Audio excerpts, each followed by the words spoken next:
This video is educational and information purpose only. Hi family, कैसे हैं आप? स्वागत है अपने इस चैनल दैट इज गाइडेंस गुरुजी। और आप सभी को पता होगा कि लेटेस्ट इन्फॉर्मेशन आपको यहाँ पर मिलती हैं जो भी कोई गवर्नमेंट जॉब, स्कॉलरशिप या करियर रिलेटेड है। आज मैं आपको बता दूं, स्टेट बैंक ऑफ इंडिया जो हमारे देश का सबसे बड़ा पब्लिक बैंक है, वहाँ पे रिक्रूटमेंट हो रहा है, वो कि ना सिर्फ क्लर्क के लिए ना ही पीओ के लिए।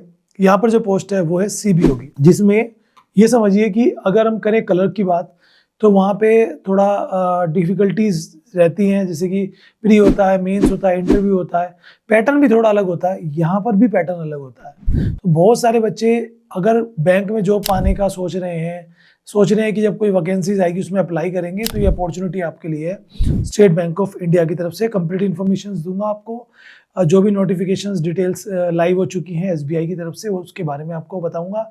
And this video is made for education purpose. जो अप्लाई करना चाहें इस पर्टिकुलर वैकेंसीज के लिए, वो डिस्क्रिप्शन में लिंक आपको उसका मिल जाएगा। मैं आपको बता दूं, स्टेट बैंक ऑफ इंडिया जहाँ पे सीबीओ सर्कल बेस ऑफिसर की वैकेंसीज आ चुकी हैं, ये वैकेंसीज 2300 के आसपास है। बहुत कम लोग इसके बारे में जानते हैं। अक्सर बैंक के पीछे अगर हम जॉब के लिए जाते हैं तो पीओ, एसओ या फिर क्लर्क, इन्हीं वैकेंसीज को ज़्यादातर स्टूडेंट्स देखते हैं। बट जब बात आती है सीबीओ की, तो आजकल काफ़ी सारे बैंक्स लोकल लैंग्वेज अगर आपको आती है, मतलब जहाँ से आप अप्लाई कर रहे हैं वहाँ की लोकल लैंग्वेज आपको आनी चाहिए, उस आधार पे आपका प्रोसेस होता है यहाँ पर, जो सिलेक्शन प्रोसेस है। आइए जानते हैं इसकी कंप्लीट इन्फॉर्मेशन। सबसे पहले बात करेंगे तो यहाँ मैंने सारी डिटेल्स निकाल रखी है, मैं आपको स्क्रीन पर ले जाकर भी समझाऊंगा जिनका ऑफिशियल नोटिफिकेशन है। लेकिन उससे पहले समझ लीजिए 750 रुपीज़ आपकी फीस लगेगी जनरल, ओबीसी, ईडब्ल्यूएस के लिए। SC ST के लिए रिबेट यहाँ पर रहेगा। 21 साल से 30 साल तक एज एलिजिबिलिटीज है। और इसकी लास्ट डेट भाई 29 जनवरी को इसके फॉर्म लाइव हो चुके हैं और 18 फरवरी इसकी लास्ट डेट है। आज से देखें तो अभी भी आपके पास 10 से 12 दिन, 10 दिन का तो टाइम है। तो मतलब 8-9-10 दिन का टाइम मान लीजिए। तो जो भी यहाँ पे इंटरेस्टेड हैं वो इसमें अप्लाई कर सकते हैं। कैसे अप्लाई करना है और क्या चीज़ें हैं, क्योंकि इसका जो सिलेक्शन प्रोसेस है उसकी बात करूंगा एंड बहुत सारी चीज़ें आपको आगे बताऊंगा। उसके लिए मैं आपको और जानकारी दूंगा, और उस जानकारी के लिए मैं लेके चलता हूँ आपको स्क्रीन पर और पूरा ऑफिशियल नोटिफिकेशन भी दिखाता हूँ एंड कैसे अप्लाई करना है वो प्रोसेस भी आपको समझा देता हूँ। तो बहुत सारे स्टूडेंट ऐसे हैं जो गवर्नमेंट जॉब्स के रिगार्डिंग देखते रहते हैं, उनके लिए चैनल काफ़ी ज़्यादा यूजफुल होने वाला है, क्योंकि हम अपडेट्स देते हैं जो भी होती है, verified information, and you can guys check also. अब यहाँ पे आप देख सकते हो ये ऑफिशियल नोटिफिकेशन है, ठीक है। ये आपके सामने है स्टेट बैंक ऑफ इंडिया का, ठीक है दोस्तों। एंड यहाँ पे आप देखेंगे डेट वगैरह भी सब मेंशन्ड है, इसमें कॉल लेटर वगैरह भी लिखा हुआ है, डाउनलोड कर सकते हैं 1 मार्च को, जो एडमिट कार्ड जिसे आप कहते हैं एग्जाम्स का। वैकेंसीज की बात करें तो यहाँ पर अलग अलग जो है एरिया वाइज वैकेंसीज यहाँ पर निकली है। देखो सारी वैकेंसी, टोटल वैकेंसीज ये आप चेक कर सकते हैं यहाँ पर, ठीक है। तो 2050 एक है, 223 एक है, इनको ऐड करेंगे तो लगभग 2250 से 2300 के आसपास रहने वाली है। सिलेक्शन प्रोसेस में इनका यहाँ पे ऑनलाइन एग्जाम होगा, एक स्क्रीनिंग होगा, इंटरव्यू होगा और एक लोकल लैंग्वेज का टेस्ट होगा। अगर लोकल लैंग्वेज आपको आती है, बहुत बार क्या करते हैं बच्चे साउथ से, महाराष्ट्र से, तमिलनाडु से, गुजरात से, कहीं और से अप्लाई कर देते हैं, जहाँ की लोकल लैंग्वेज गुजराती, मराठी, तमिल, तेलुगु, कन्नड़ ये सब होती है। हमें वो आती नहीं है, वो देखते हैं कि ज़्यादा वैकेंसीज कहाँ पर है, तो ये गलती आप मत करना। अब जैसे यहाँ देखो बेंगलुरु में, कर्नाटका में 200 वैकेंसीज है। अब सब सोचेंगे कि यहाँ अप्लाई कर देते हैं, अच्छी वैकेंसीज है, बट गाइस क्या वहाँ की लोकल लैंग्वेज आपको आती है? बंगाली आपको आती है तो बंगाल से करें। तो जहाँ से भी आपको आती है वहाँ की आप जो है लैंग्वेज का यूज़ कर सकते हैं।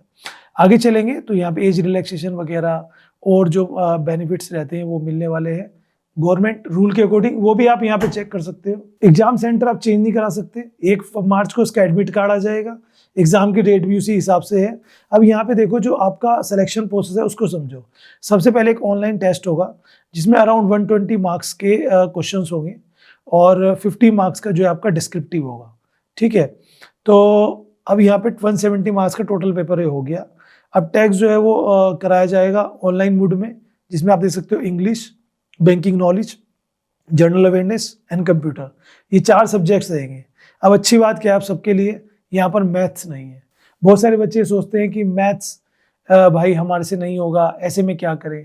अब खुद देखो यहाँ पे मैथ्स है ही नहीं, ठीक है। इंग्लिश आपकी है, बैंकिंग नॉलेज की एक बुक आती है वो आप पढ़ लेंगे, जनरल अवेयरनेस आपको पढ़ना है, 2 घंटे का पेपर होगा, उसे आप कर लेंगे तो उसके बाद आपका जो है यहाँ पर 790 750 यहाँ फीस, ठीक है।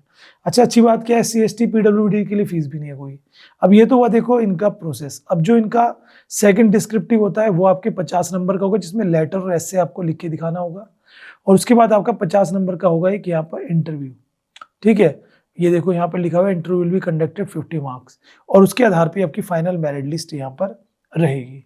170 मार्क्स में से आप 75 मार्क्स एंड इंटरव्यू स्कोर जो आपका रहेगा 50 में से, उस हिसाब से आपको यहाँ पर फाइनल लिस्ट में आपको जगह मिल सकती है।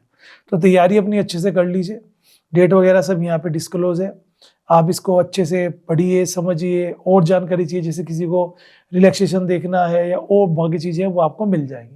एक चीज़ और कि किस स्टेट में कौन सी लोकल लैंग्वेज है, अगर आपको नहीं पता है तो वो आप यहाँ से देख सकते हैं, ठीक है। तो ये ऑनलाइन एग्जामिनेशन, ये सेंटर्स की लिस्ट है एक्चुअली, ये सेंटर्स की लिस्ट है। आप देख लीजिएगा नियर अबाउट सेंटर कौन सा है, क्योंकि एक बार सेंटर अलॉट हो गया फिर आप उसे चेंज नहीं करा सकते, तो ध्यान रखना। These are the documents required, ठीक है।